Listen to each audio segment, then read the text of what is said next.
So, friends, as I have been promising to you that I will be bringing a lot of successful IITians and their stories and how they struggled to get through IIT JEE exam. So I'm very happy today we have with us, Kush Khandelwal. He's from IIT Kanpur, and he has a very tight schedule. You can understand, his first year, so a lot of exams and stuff going on.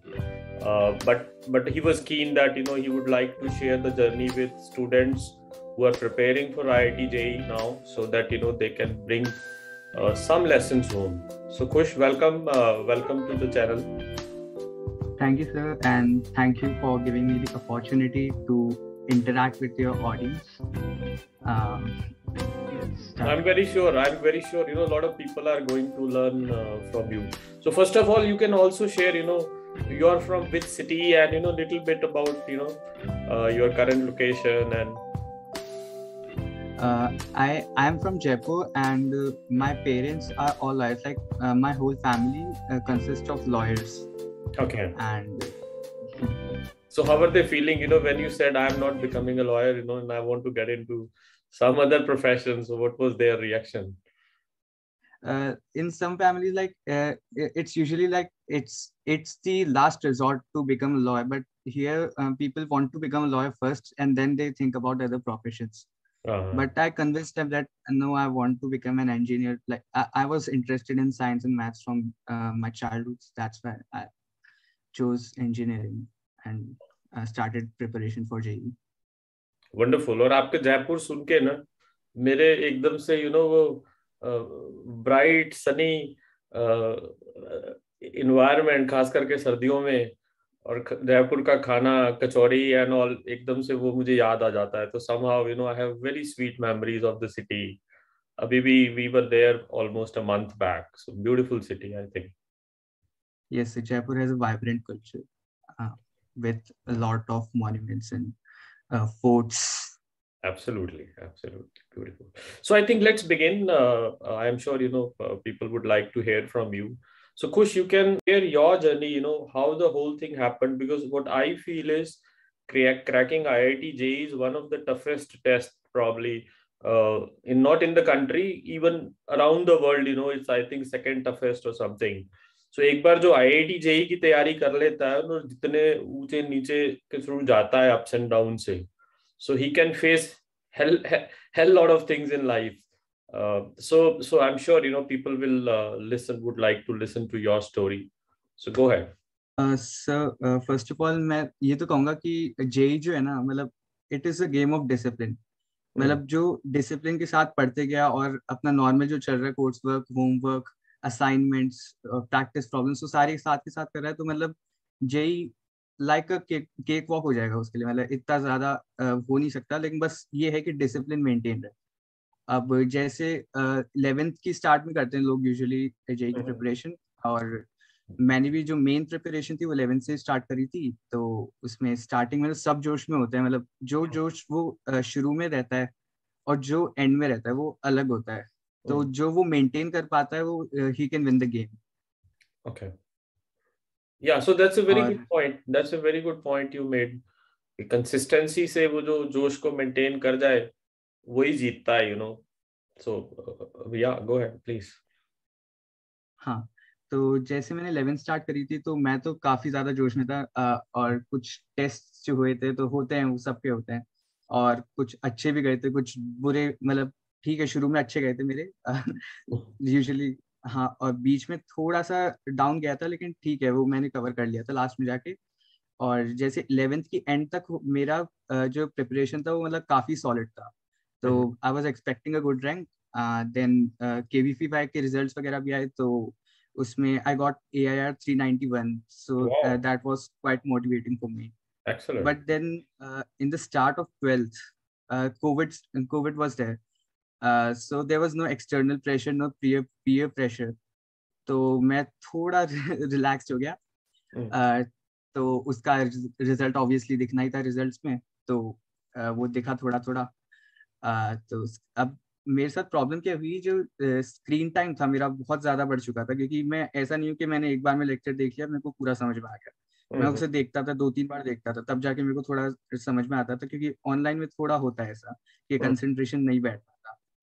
तो screen time obviously बढ़ा, और थोड़ा stress भी हुआ कि rank थोड़ी गिर रही है, काफी गिर रही है, तो कवर अप कैसे करेंगे। तो मेरे को थोड़ी बहुत हेल्थ प्रॉब्लम्स भी हो गई थी इस वजह से, ओहो। ब्रेन में या फिर इस तरीके से। तो लेकिन ठीक है, मैंने थोड़ा बहुत कवर अप किया। अब जैसे वो हुआ, अब उसके बाद क्या है, मैं कवर अप कर रहा था, तब मेरे मेरे ही कोविड हो गया। ओहो। तो जैसे पोस्ट कोविड सिम्टम्स कुछ होते हैं, जैसे ब्रेन ब्रेन फॉग हो जाता है। हाँ। अब उसमें ये प्रॉब्लम होती है कि थोड़ी सी मेमोरी में प्रॉब्लम आती है, कि आप मेमोराइज इतने अच्छे से नहीं कर पाते। तो मेरी मेमोराइजेशन पावर पहले काफी सही थी। तो वाह। अब मेरे को कोप अप इसके साथ करना ही था। तो मतलब जैसे तैसे कर लिया। फिर जेई मेंस में 4.7 के रैंक आई थी, और फिर जेई एडवांस में 6 के रैंक आई थी मेरी। Wonderful, wonderful. सो ऐसे जैसे when you had these COVID problems या ब्रेन फॉग या मेमोराइजेशन में प्रॉब्लम आ रही थी, so how did you really cope up? क्योंकि बहुत सारे लोग गिर जाते हैं, डिप्रेस हो जाते हैं। सो ऐसे टाइम में फिर कैसे, how do you bounce back? वो मतलब वो फेज भी मेरे लिए मतलब काफी डिप्रेसिंग था। जैसे मेंटल हेल्थ जो होता है ना, वो काफी ज्यादा नेग्लेक्ट कर देते हैं, कुछ पेरेंट्स भी कर देते हैं, कुछ स्टूडेंट्स भी कर देते हैं कि कि ठीक है जो भी है वो तो नॉर्मल प्रॉब्लम से ही, लेकिन असल में थोड़ा इफेक्ट पड़ता है साइकोलॉजिकली। जैसे मेरे पेरेंट्स थे वो तो काफी ज्यादा सपोर्टिव थे, तो मेरे को इतनी प्रॉब्लम नहीं आई। लेकिन कुछ फ्रेंड्स थे मेरे, जैसे मैं जानता हूँ जिन्हें, उनको थोड़ी प्रॉब्लम आई थी इस वजह से कि उनके पेरेंट्स ये बोलते थे कि नहीं तुम पढ़ नहीं रहे इसलिए नहीं आ रही रैंक, लेकिन जबकि वो कर रहे हैं, कोशिश कर रहे हैं, लेकिन हो नहीं पा रहा। तो ऐसी प्रॉब्लम आती है, सबको आती है, लेकिन इस पे थोड़ा सा पेरेंट्स को भी देखना चाहिए, या फिर स्टूडेंट्स को भी देखना चाहिए कि ठीक है जो हो रहा है, एंड में सब अच्छा ही होता है सबके साथ। सो कुछ जनरली मैंने देखा है, जैसे मेरे भी बच्चे, एक नूर का आईआईटी बॉम्बे की प्रिपरेशन मैंने देखा, he went through had lot of ups and downs. There were periods when he was thinking के ये मेरे से नहीं हो पाएगा, though he was a very sharp student from day one. तो घर में एक होता है पेरेंट, जो बहुत मोटिवेट भी करता है, सपोर्ट भी करता है, मेजर भी करता है। तो आपके घर में वो कौन था?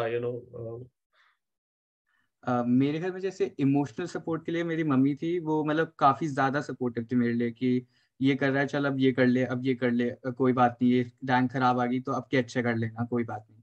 और जैसे एक्सटर्नल सपोर्ट के लिए मेरे पापा बहुत ज्यादा थे, क्योंकि मैं उन्हें देखता था कि वो काफी ज्यादा हार्ड वर्किंग थे, ओके। हार्ड वर्किंग हैं। हाँ, हाँ। एंड वो मतलब उनका कॉन्फिडेंस लेवल जो है वो अलग है। मतलब वो काफी इंस्पायरिंग होता है कि आपके पेरेंट जो है किसी से भी बात कर सकते हैं, उनके मतलब कनेक्शंस काफी अच्छे हैं, या फिर वो आपको मोटिवेट करते रहते हैं वीकली, या फिर थोड़े थोड़े थोड़े टाइम में। तो मेरे लिए काफी स्मूथ रहा उस वजह से। तो बीच में थोड़े हिकअप्स थे, तो वो तो हो गए कवर अप जैसे तैसे। तो जब रैंक नीचे आता था तो फिर क्या घर में माहौल होता था? जब मॉक टेस्ट होते हैं या कोई टेस्ट हुआ, रैंक खराब आया, तो कैसा माहौल होता था घर में? मतलब मेरे पेरेंट्स तो ठीक है, मेरे को सपोर्ट करते थे, मैं रो देता था कभी ओह। कभी। एक दो बार मैं रो भी दिया कि यार नहीं हो रहा मेरे से, क्या है ये। हम्म, हम्म। फिर लेकिन जो भी है, अब करना तो है ही, तो करना तो पड़ेगा ही, क्योंकि आप उसमें ऑलरेडी इन्वेस्ट कर चुके हैं अपना इतना ज्यादा टाइम, कि आप उसे छोड़ नहीं सकते हो। हम्म। मतलब ये एंड फेज की बात कर रहा हूँ मैं, उस टाइम आप छोड़ नहीं सकते। तो मोटिवेट मेरे पेरेंट्स ने भी काफी मोटिवेट किया था, फ्रेंड्स जो हैं वो काफी मोटिवेटिंग थे, उनने काफी सपोर्ट किया था कि कर ले, हो जाएगा हो जाएगा। तो कुछ एक चीज और पूछनी है। तो ये तो हुई 11th के बाद की बात, बट मुझे लगता है वो जो दिमाग में बात पहले ही शुरू हो जाती है। तो 11th से पहले का कैसा माहौल था? आपकी प्रिपरेशन का, घर का थॉट प्रोसेस क्या था? तो जैसे मेरा ये प्लान था शुरू में कि मैं 11th में ही कोई कोचिंग वगैरह ज्वाइन करूंगा। तो मतलब मेरे को 8th में पता चल गया था ये जेई वगैरह क्या होता है, आईआईटीज होती हैं कुछ। लेकिन जैसे थोड़ा लक समझ लो, या फिर थोड़ी मेरी मेहनत भी ठीक थी कि मेरे को एक इंस्टीट्यूट ने 100% स्कॉलरशिप ऑफर की थी हम्म। 9th में स्टार्ट करने के लिए, 4 ईयर प्रोग्राम में। ओके। तो उसमें मैंने स्टार्ट किया, उसके साथ जेई प्रिपरेशन स्टार्ट करी। तो काफ़ी अच्छा एनवायरनमेंट होता है ऐसी जगहों पे आप जाओगे तो काफ़ी मोटिवेटिंग था शुरू में। और मतलब मज़ा आता था मेरे को पढ़ने में, तो मेरे को ऐसा नहीं लगता था कि परेशान हो रहा हूँ मैं कि अभी स्कूल जा रहे हैं फिर कोचिंग जा रहे हैं, ये हो रहा है वो हो रहा है। हम्म। तो ऐसा था। तो मतलब और आइडिया तो आपके दिमाग में पहले से था मुझे करना है, और केवीपीवाई भी आपने किया clear. So were you a school topper और समथिंग, और how were you in the school? in in ninth, like I used to score good in school exams, okay. but I was not that good in competitive exams in the starting, like in eighth or ninth. Hmm. But readily I improved myself and got some scholarships from this institute and another institute. It offered me 90% scholarship for 11th and 12th. तो कैसे किया? मतलब बहुत सारे लोग mock test करते हैं, timer लगा के अपने टेस्ट करते हैं। मैंने देखा बहुत सारे लोग टेस्ट देते हैं बट उसके बाद उसका एनालिसिस नहीं करते। कुछ लोग उसका बहुत। What was your way of improving? मैं मतलब ये कहना चाहूंगा कि जैसे नाइन्थ और टेंथ हो गया उसमें थोड़ा रिलैक्स्ड रहता है माहौल, तो उसमें मैं एनालाइज थोड़ा कम करता था लेकिन चल जाता था उससे काम। 11th में मैंने शुरू में एनालाइज किया था, मेरे रैंक्स बढ़ते थे उससे। मैंने बीच में थोड़ा उसे रोका, मेरे रैंक्स अपने आप गिरने लग गए।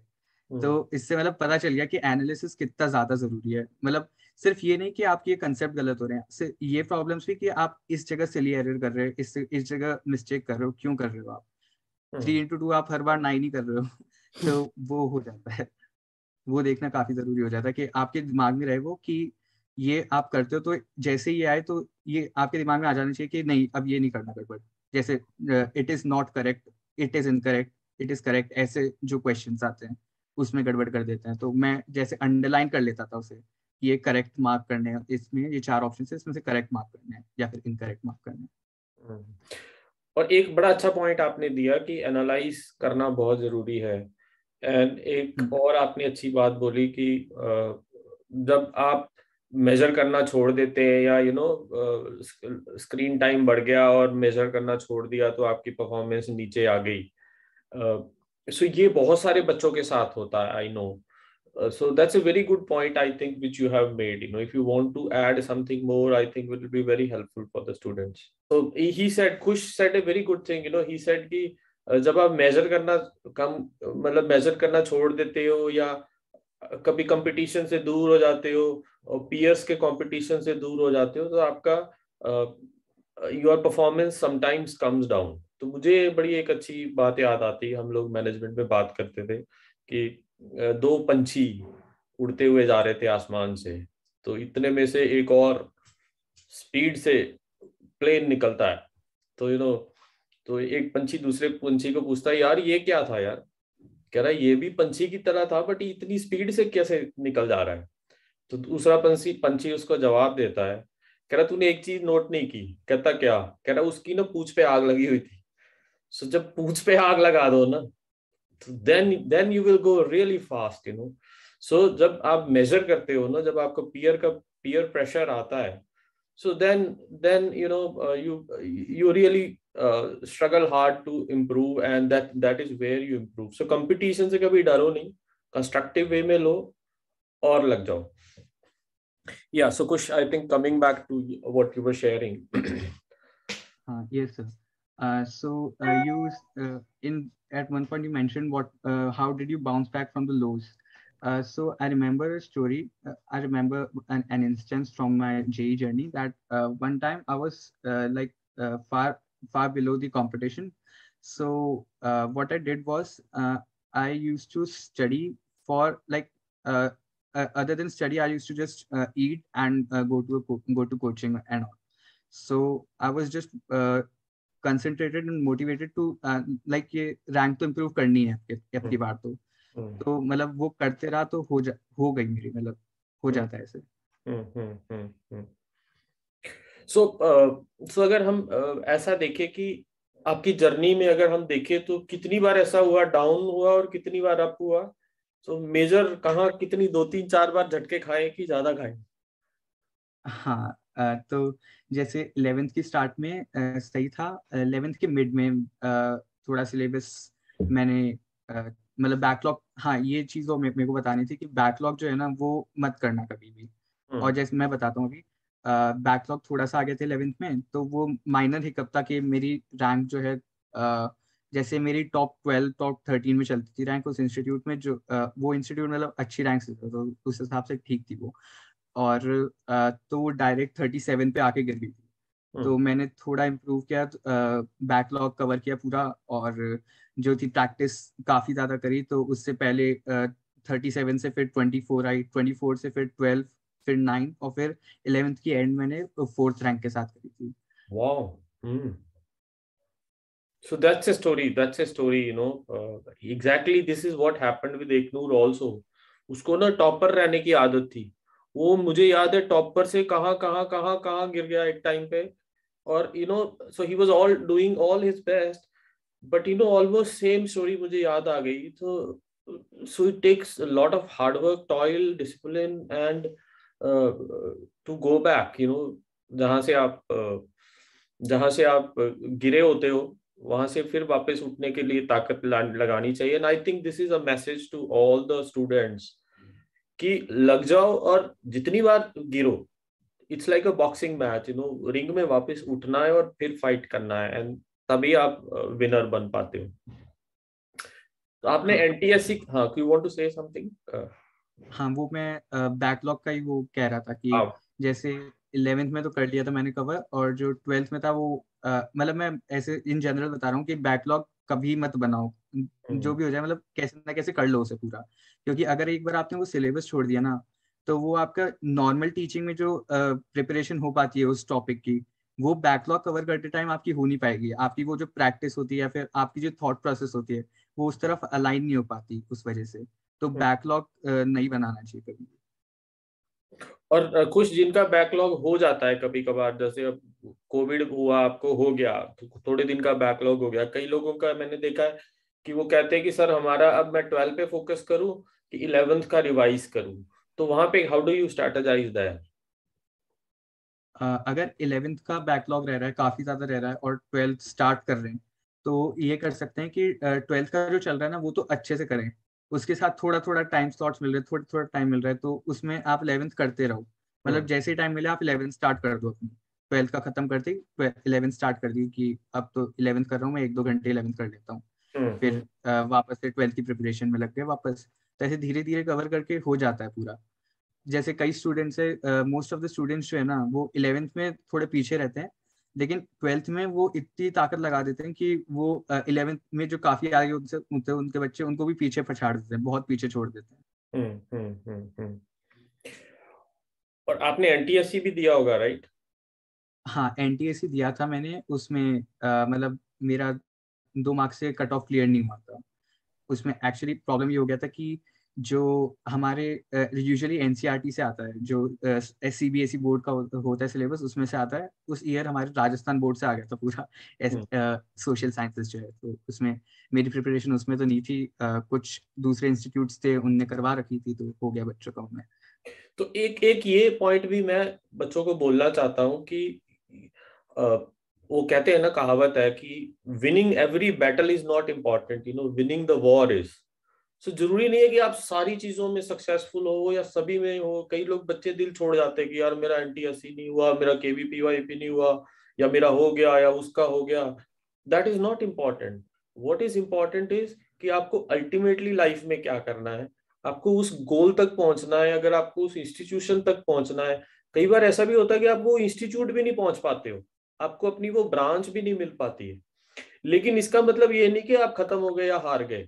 You can start from any point, and this is one very good point which खुश यू हैव शेयर्ड कि एनटीएससी नहीं हुआ। तो बहुत सारे बच्चे होते थे कि यार मेरा तो एनटीएससी नहीं हुआ, इन लोगों का हो गया। यार मेरा इसका खुश का केवीपीवाई हो गया, यार हम लोगों का तो केवीपीवाई भी नहीं हुआ, तो अब मेरा IIT. No no no, that's not the way, that's not the way. Like in my daughter's case, she got into BITS Pilani and she got a very good placement and everything. So option khatam nahi hoti, and this is the reason what we should learn from students like Kush, who could make it to their IIT dream, despite ye hua, ye nahi hua, yahan ye hua. What do you say, Kush? Yes I absolutely agree with you, like I remember कि जब NTSC के results वगैरह आए थे या फिर मेरे को पता चल गया था कि नहीं हो रहा, मतलब थोड़ा मुश्किल है, कट ऑफ के बहुत आसपास ही है नंबर, तो मैं मतलब 1-2 हफ्ते तो काफी ऐसा रहा था कि क्या हो गया, ये बहुत ज्यादा प्रिपरेशन की थी 10th में और एकदम से सिलेबस वगैरह बदल गया तो चीटिंग हो गई मेरे साथ। मतलब मैं ऐसा रहा था थोड़े दिन, लेकिन मैं सोचा है कि इस पे सोचने का फायदा क्या होगा कि और बच्चे सोचते रहेंगे, मैं उस टाइम अगर मैं पढ़ लूंगा तो मैं उनसे आगे निकल जाऊंगा, इससे अच्छा तो करेक्ट। वो लगे रहेंगे, वो स्टेज 2 की प्रिपरेशन में लगे रहेंगे, मेरे को कोई फर्क नहीं पड़ता, वो उसमें थोड़े डिस्ट्रैक्ट हो जाएंगे, मैं आगे निकल जाऊंगा। So that is the winner's strategy, and I think everyone should look at from that angle. कि आपको हर हर लड़ाई जरूरी नहीं है, बट आपको वॉर जीतनी है एंड में, उसके लिए आप इधर उधर से जहां रास्ता निकले अपनी, that's a very good point, rather than wasting time on रोने में टाइम लगाने की बजाय काम पे टाइम लगाएं. सो that's a very good. So up, any other point, Khush, which comes to your mind? So you talked about consistency, you talked about analyzing results, you talked about bouncing back if you have issues. You also talked about, some failures where you did not succeed, and despite that you were able to do it. कोई ऐसे और points आपको mind में आए जो बच्चों को बहुत ध्यान देना चाहिए? हाँ, एक चीज और कि टाइम मैनेजमेंट जो है वो काफी रोल प्ले करता है।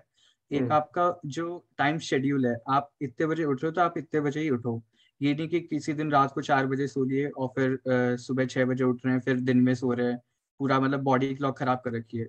क्योंकि आपका जो पेपर होगा वो मॉर्निंग में ही होगा, मोस्ट जैसे जेई मेंस है वो कभी इवनिंग में हो जाता है, लेकिन जेई एडवांस जो है आपका मेन पेपर वो हमेशा मॉर्निंग में ही होगा, और वो उन स्लॉट्स में ही होगा, 9 to 12 और 2 to 5 ही होगा, वो 6 घंटे होगा, तो आपको उस टाइम अपना active active body clock maintain रखना पड़ेगा।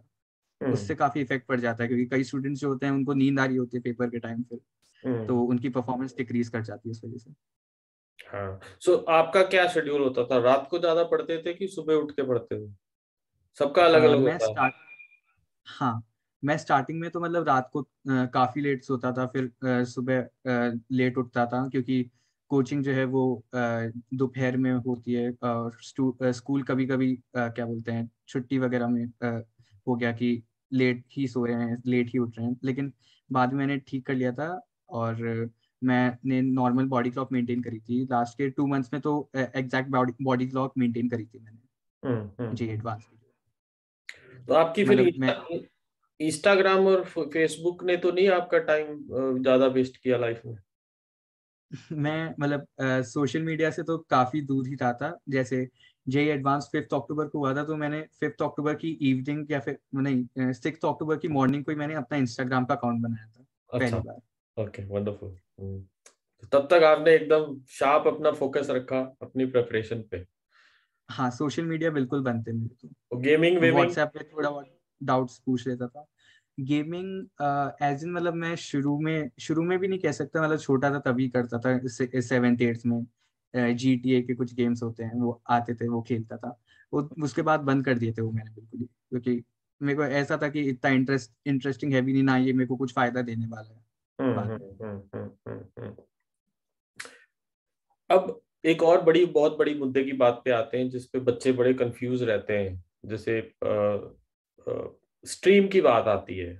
पीपल से कि यार यही स्ट्रीम मिलना था या यही कॉलेज मिलना था. और मैं नहीं कहता कि कोई स्टोरी गलत है कोई सही है, बट आपकी क्या story, when this it came to this, कि स्ट्रीम लेनी, कॉलेज लेना, कोई और कॉलेज लेना, आईआईटी ही लेना या कंप्यूटर साइंस लेना या बायोटेक्नोलॉजी लेना? What was your thought process behind this? First of all it's only an opinion, like जब जेई एडवांस वगैरह खत्म हुए थे तो कंप्यूटर साइंस की इतनी ज्यादा हाइप थी कि कहीं भी कंप्यूटर साइंस ले लो कि वहाँ पे आपका सिलेक्शन हो जाएगा, पैकेजेस करोड़ में लग रहे हैं, यहाँ पे करोड़ में लग रहे हैं, तो काफी इसका था कि कंप्यूटर साइंस लो, कंप्यूटर साइंस लो।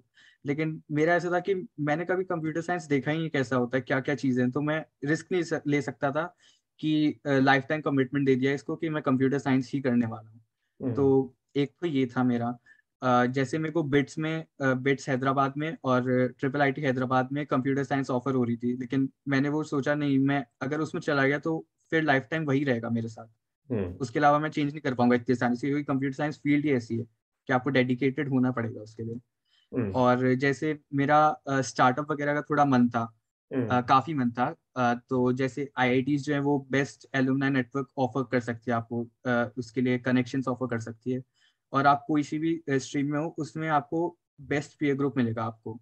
क्योंकि कुछ कॉलेजेस ऐसे होते हैं कि उसमें कंप्यूटर साइंस में बहुत अच्छे बच्चे हैं, लेकिन थोड़ी ल्यूअर ब्रांच में जाओगे तो आपको ऐसा पीयर ग्रुप नहीं मिलेगा मोटिवेटेड, जो आपको मतलब मदद कर सके या फिर आपकी गोल्स के लिए आपको मोटिवेटेड रख सके कि ये कर रहा है। तो इसलिए मैंने आईआईटी चुना था, और कानपुर स्पेसिफिकली इसलिए क्योंकि इनका जो कोर्स है ना वो काफी ज्यादा फ्लेक्सिबल है।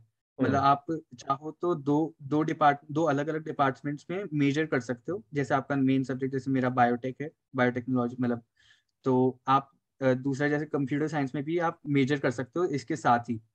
और वो मतलब आपकी डिग्री बीटेक की मिलेगी आपको, दोनों डिग्री, कंप्यूटर साइंस की भी और उसकी। तो उसके लिए सीपीआई क्राइटेरियन होता है ऑब्वियसली, लेकिन उसके लिए फ्लेक्सिबिलिटी ऑफर होती है और माइनर्स ऑफर करते हैं।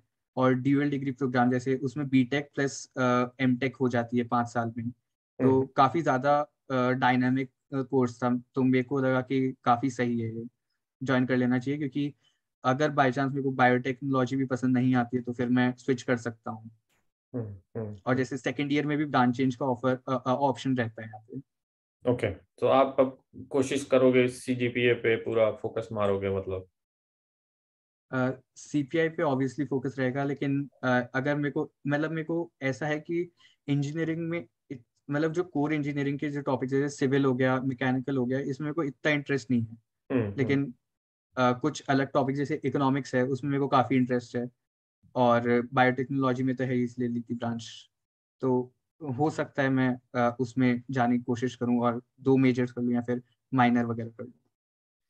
सो खुश, आई थिंक ये बहुत अच्छा लगा मुझे आपका जो जवाब है ना कि एक तो this is for all the kids who are trying to get into various colleges and branches and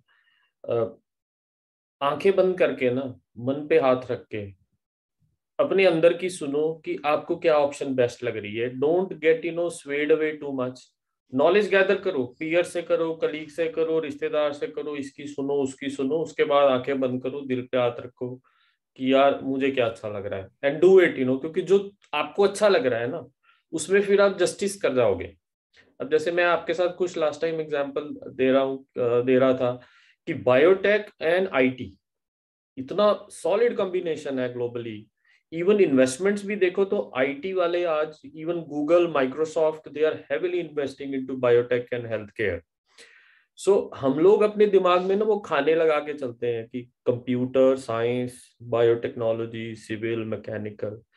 it's actually the amalgamation of the whole opportunity and how you look at it. अब जैसे आप मुझे बता रहे हो, मेरे दिमाग में, I being a biotechnologist also from a commercial background, so जो बायोटेक का, आईटी का और इकोनॉमिक्स का जो कॉम्बिनेशन है, जिन तीनों चीजों में आपको इंटरेस्ट है, एक्चुअली दैट्स ए ब्लॉकबस्टर।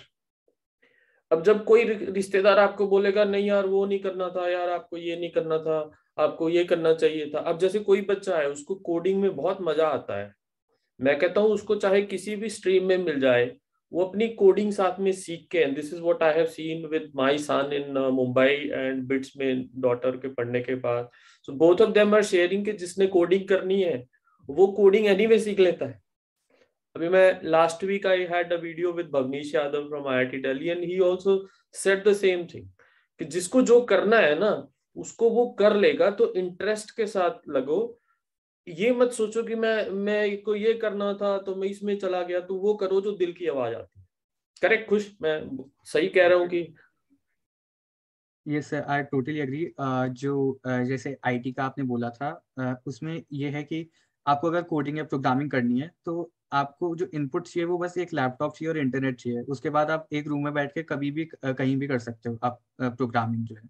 तो उसके लिए मतलब ऐसा नहीं है कि आपको एंट्री बैरियर लगेगा कि नहीं आपको इस स्ट्रीम में होना चाहिए, आपको इन लैब्स की जरूरत पड़ेगी। तो जैसे कंप्यूटर साइंस में काफी लो एंट्री बैरियर है आपके लिए, तो बहुत सारे लोग जाते हैं इसलिए उस फील्ड में, स्पेशली इंडिया में। तो बिल्कुल बिल्कुल। तो मैंने देखा बहुत सारे बच्चे, मुझे आईआईटी के बच्चे बता रहे थे और आपने भी बताया और बहुत सारे बच्चे अब बताते हैं कि सर वो जिन्होंने कोडिंग में जाना होता है, किसी भी स्ट्रीम में होते हैं, लास्ट के 2 साल या 1 साल या 6 महीने वो कोडिंग में लगा देते हैं, और then they also get good offers. Company को तो चाहिए जो कोडिंग कर सकता हो। उसको समझ कंपनी वाले को प्लेसमेंट के टाइम आ गई कि ये बंदा कोडिंग में मास्टर है, वो ले जाएगा। अगर किसी को बायोटेक में जाना है, फर्मेंटेशन में जाना है, तो अगर उसको उस फील्ड में इंटरेस्ट है तो वो अपनी मंजिल तय कर ही लेगा। किसी को डाटा एनालिटिक्स में जाना है, तो अगर डाटा एनालिटिक्स में अपनी ही इज डाइविंग डीप, तो वो कर ही लेगा। सो दिल की सुनो और अपना बेस्ट करो। कुछ आई थिंक आपने वही किया, आपने दिल की सुनी, IIT Kanpur and biotechnology, so that is what you have chosen. Biotech has one of the brightest chance, globally right now. Even मैं देख रहा था रेट ऑफ रिटर्न्स जो बायोटेक ने दिए हैं, it is actually out performed all other market including IT. IT से भी 7.5% ज्यादा स्टार्टअप में रिटर्न दिए हैं आज की डेट में ग्लोबली। तो अब थोड़ी फन की बात पे भी आ जाते हैं। तो कुछ इसके अलावा, पढ़ाई के अलावा, what are the hobbies you have, क्या करते हो? तो जैसे मैं क्रिकेट का काफी ज्यादा शौक है, तो मैं रोज ही खेलता हूँ ऑलमोस्ट क्रिकेट। तो कुछ मैचेस वगैरह देख लेता हूँ। और म्यूजिक सुनने का काफी शौक है। मैं थोड़ी बहुत राइटिंग्स भी करता हूँ, लेकिन वो खुद के लिए करता हूँ, मतलब ऐसे पब्लिकली अभी तक कुछ ऐसे किया नहीं, लेकिन काफी लिख रखा है मैंने राइटिंग्स में भी। अच्छा, वेरी गुड, वेरी गुड। और विजन क्या है अब फाइनली? आपका करियर का विजन क्या है? कि बहुत बड़ी टॉप जॉब में जाना है, या बहुत बड़ा कोई एंटरप्रेन्योर बनना है? सो क्या मतलब, क्या क्या देखते हो अपने आप को? सर मतलब मेरा प्लान तो फिलहाल के लिए ये है कि थोड़ा सा एक्सपीरियंस गेन करना है कि क्या क्या होता है इंडस्ट्री में, चाहे बायोटेक्नोलॉजी हो गई या फिर कंप्यूटर साइंस हो गई। तो इसमें क्या कैसे चीज़ें चलती है। एंड गोल मेरा यही है कि मेरे को एंटरप्रेन्योर बनना है, स्टार्टअप वगैरह करना है कुछ, मतलब एक बार तो ट्राई करना ही है at least. So Khush, I think thank you very much. We had a very good conversation today. We are going to connect again when we will dive deep into various career options. IIT Kanpur का माहौल कैसा लग रहा है? Maybe after few weeks or months or next semester. So I'm going to stay connected with you. आपने बहुत अच्छे thoughts और स्ट्रैटेजी बताई बच्चों के लिए. I'm sure it will be very useful, and all the very best for your goals. Thank you, thanks a lot sir. My pleasure. सब My जैसे pleasure. ये भी कहना चाहूंगा कि आपसे जो प्रीवियस इंटरेक्शन हुई थी उसमें मतलब काफी ज्यादा आइडियाज आते हैं। तो मतलब स्टूडेंट्स के लिए यही है कि नेटवर्किंग करते रहो, जैसे आपने भी मेरे को सजेस्ट किया था, काफी नेटवर्किंग करते रहो। तो उससे आपके आइडियाज जो है वो मतलब अलग लेवल पे पहुंच जाएंगे। एक आप अपने आसपास के अपने साथ के दोस्तों के साथ करो कन्वर्स, और एक आप उस फील्ड के उस इंडस्ट्री के लीडर से करो, तो वो अलग ही लेवल का इंटरेक्शन होता है। तो उसके लिए नेटवर्किंग काफी इम्पोर्टेंट है। Yeah. That's very important, and I think you have begun at the right age. So, wish you all the very best, Kush, thank you sir. and say hello and pay my regards to your parents as well. क्योंकि एक बच्चा जब बनता है ना, तो उस बच्चे के पीछे बहुत सारे और भी लोग बनाने में लगे रहते हैं। जब कोई बिल्डिंग बनती है, तो एक बंदा उस बिल्डिंग को नहीं बना सकता। So I have huge respect for even the families, जो बच्चों के लिए लगे हुए हैं, आपके सपनों को साकार करने के लिए लगे हुए हैं। So pay my regards to them as well. Thank you sir. Okay, thank you very much then, Kush. Bye bye. Thank you sir.